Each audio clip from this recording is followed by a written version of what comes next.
Is Federal's 200 grain HST 10mm load any good, or is it complete garbage? We're going to find out.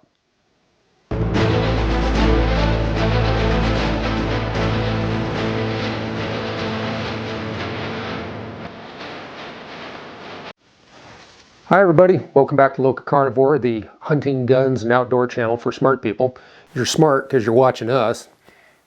Well, as we said in the hook there at the beginning, we're talking today about Federal's 200 grain HST 10mm load. And this load came out about a year and a half ago now, a year ago. Finally got our hands on a little bit of it so we could test it just for you folks, because we know you're curious about this, just like we are curious. Now, Federal's HST comes to us on this wave of new 10mm offerings. Excellent. Hey, you're going to want to stay through this entire video. We've got fantastic information for you from beginning to end, so stick with us. So we wanted to find out, is this new HST load in 10mm, is it any good?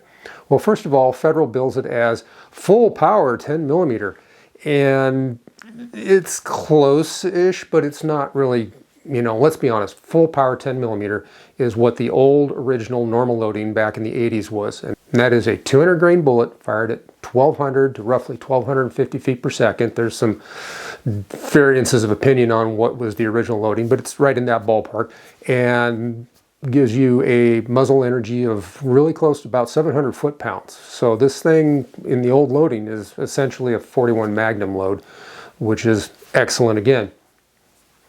Now, Federal, they decided, while they're calling it full power, they advertise the velocity at 1130 feet per second, which gives you muzzle energy of 567 foot-pounds. That's not exactly full power 10mm, but it's certainly in the ballpark, and we'll give them a pass on that. Now, I don't know what barrel length they tested this in. I'm assuming 5-inch, but it could be the standard 6-inch test barrel that a lot of handgun cartridges are tested in. And if you know, go down in the comments and tell us what barrel length Federal tested this thing in. Don't forget, give us a big like, subscribe to the channel. We'd love to have you. Ring that little notification bell so you get notified every time we come out with a new video. At any rate, we tested this cartridge today in a 5-inch barreled 1911, specifically a Springfield Armory Ronin stainless steel model. So that's going to give it about the best chance it can get. Now remember, this is a gelatin test. It is not a full review of the load itself. So we're not worried, we're not going to chrono it, not going to do accuracy tests, none of this other extraneous stuff. We're just concerned about testing what happens when the bullet meets the gel, so to speak. So I don't want to hear a bunch of garbage about you didn't chrono it. Now, if you're curious and you want to really geek out on this, we'll put the links down below to our video on why we don't chrono our gel test loads, our gel tests, and also the video on how we developed our Jotun or Frost Giant test rig.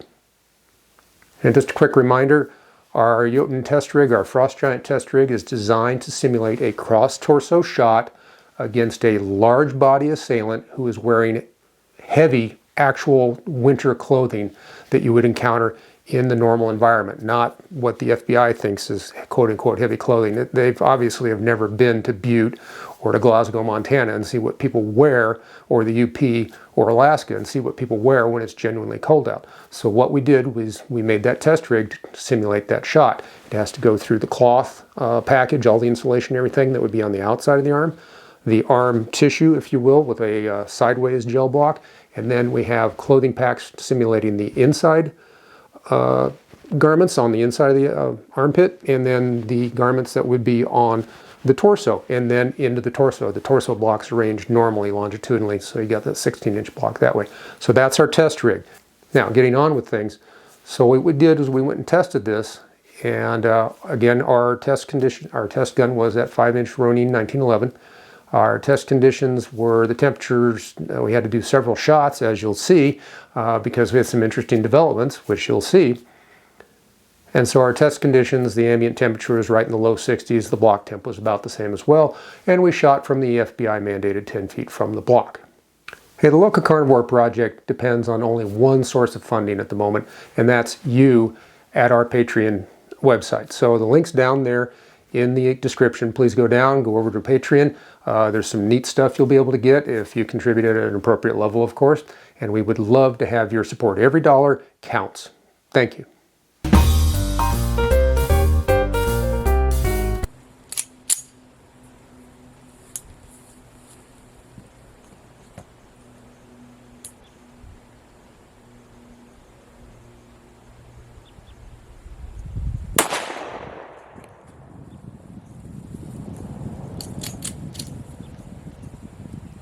Hey, do you want more content besides what you're seeing on this video? Go to the LocaCarnivore website, links in the description there, and we've got a lot more content for you, our great videos, of course, and other information. Plus, we have a link to our LocaCarnivore store where you can buy LocaCarnivore branded merchandise, another way to support the channel. Again, you are the sole supporters of the LocaCarnivore project. And then this bottom track down here, complete to exiting the block, is the 10mm 200 grain HST from Federal. And if you can see this, we're going to take this in the studio, hopefully you can see it a little bit better. But the temporary cavities, most of the damage occurred in what would be the shoulder tissue. And then we had the 10mm pulled a very good, still had an elongated temporary stretch cavity into what would be the torso tissue until it completely transited what would be the torso and exited. And we're going to see if this works. The other one, the first test, way over penetrated, left the gel block. So now we have some water jugs ready to go. Hopefully we can catch that bullet if it escapes. So here we go.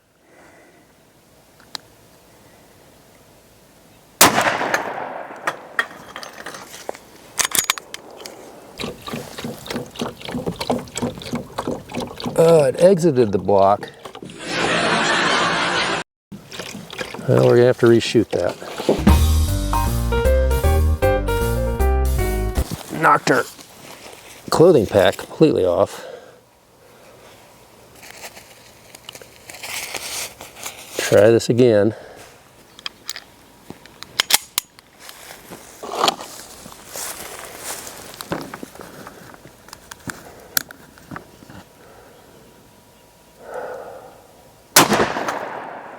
There we go. It went out the side of the block again.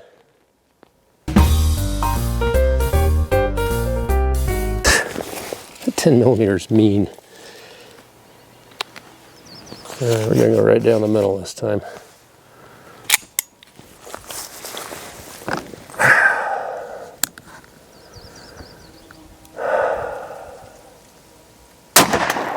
There we go. That's the money shot. Hey, go and comment on the video. We'd love to hear from you. And of course, your comments help us build better videos for you in the future. There we go. There's the HST from Federal. Again, exactly the way it's designed. Peeled back excellently. Massive expansion. That's the back side of it. Still see it's got some gel material on it. Fantastic. Made a heck of a wound track. And it made a secondary wound track. It expanded first when it hit the gelatin block that simulated the arm tissue, and then after going through the second clothing packet, it caused yet another temporary cavity in the torso gel. It went in several inches. So that is a devastating bullet. Well, that was pretty interesting results, wasn't it? I did not expect that load to do what it did. Normally, I've tested other rounds from Federal and stuff, and everybody else's hollow points generally go in a straight line through test media, as long as they're aimed straight. And rest assured, I was aiming that gun straight at the block. The blocks were lined up. So as you saw, we had two shots that exited the torso block at the end of it, one of which left at about midway through the block, and then the other one went basically full length, still had enough energy on it to perforate a hole through the 1 gallon water jug that was at the end of the block, and then sailed off into nowhere. We never got those rounds back, either of them. Third time was a charm, as you saw. We actually finally got one to go straight and perform as intended and stop in the block so we could recover it. This raises the question, what should we expect from Federal with their 10mm HST? Well, first and foremost, I would say since we had 2 out of 3 shots perforate the blocks, that, first of all, you can expect a 66% chance that if you fire a round at a live assailant, it's going to overpenetrate, even on a cross-torso shot, which is a very difficult shot to do, and there's a lot to stop that bullet. But if it will overpenetrate on that and keep on going, that's pretty serious. So you can imagine the overpenetration on a full frontal shot into the front of somebody, your assailant. That's just going to go zinging on through. And then the other problem we have is that, again, 2 out of those 3 shots, they shanked off rather severely. They did not travel straight line.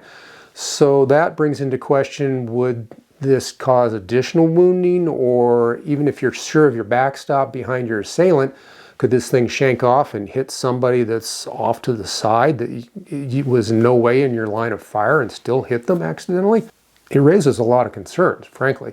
Now, the round we did recover performed textbook. It was fantastic. The only other rounds that we've had do much better are like the 41 Magnum Silver Tip from Winchester, which is a really old load, and we'll put the link down in the description so you can see the video on that as well. Now, there's a couple other things though. Even though this thing is a little unpredictable on its pathway through the test media, and it does carry a rather large risk of overpenetration, in my opinion, there were some positives. First of all, just like all the 10 millimeters we test, 10 millimeter, I don't know what it is. It leaves, yes, the wound cavities are similar to high performance 9 millimeters. So you look at the wound tracks and the depth of penetrations and all these sort of things, and it's in the same ballpark as these other cartridges, which the FBI says these basically all perform the same roughly anyways. But there is one big difference, in my opinion, and if you watch those videos, you can go back and watch where we shot the blocks, and you can rerun them a couple times. Sorry, we don't have any slow-mo, but if you rerun them a couple times, you will see just the horrendous hammer blow that 10 millimeter delivers to a target. It doesn't make a lot of sense. I mean, yeah, it's got more energy and everything, but it just hammers those gel blocks. And you saw the clothing package that was on the outside, the first clothing package, just get blown off completely each and every shot. You don't get that behavior out of a 9, out of a 45, out of a 38, even 357. It just doesn't happen. You have to get into the heavy magnums, 41, 44, things like that before you see that kind of behavior. So again, properly loaded and even slightly downloaded like this HST is, this thing is just Thor's hammer. It will just pound the snot out of whatever it hits, which is a good thing if you're wanting to incapacitate somebody from trying to hurt you as quickly as possible. It's not a bad idea. Now, the bullet we did recover and that performed well, that was fantastic. Excellent expansion, textbook penetration. Remember, on that cross-torso shot, we need to get we'd like to see a minimum of 12 inches of penetration into the torso block, because that's how much you need to get into the center of somebody's chest cavity, because most people's chest cavities, even large-statured people, is around 22 to 24 inches wide right at the armpits. So you need, by math, about 12 inches of penetration. This round gave us 14 1/8 inch penetration, which is fantastic. It didn't overpenetrate, and it certainly would have made it through the vitals in good order. But the curious thing is that all the rounds we fired did have additional temporary cavity wounding after they went through the arm, and that's where the major expansion occurred, usually within the first inch of penetration. Even after they got through that and the extra clothing packs and then into the torso block, for the first few inches, they were still expanding, or at least had some sort of a shock wave going on there, so that they did more than just a caliber diameter wound, or not caliber, but expanded diameter wound track.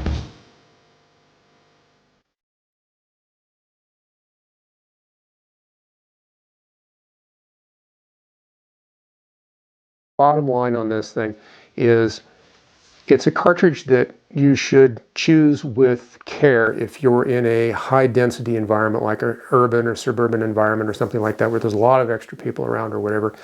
It would be a great round, in my opinion, for carry in rural areas where typically overpenetration is not a major concern. I definitely wouldn't use this round for home defense given the high overpenetration capabilities, unless of course you live completely in the middle of nowhere and you don't have to worry about overpenetration. There's nothing substantive to hit should it exit your domicile or go through a wall or something like that.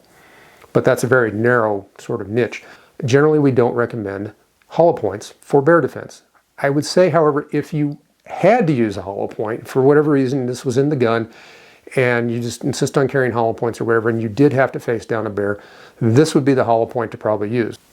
We hope you got great value out of today's video. Thank you once again for spending your valuable time with us here at the LocaCarnivore. And remember, as always, stay safe, stay aware, be kind to people. Oh, and don't go into swimming until after an hour after you've eaten. And we'll see you next time on LocaCarnivore.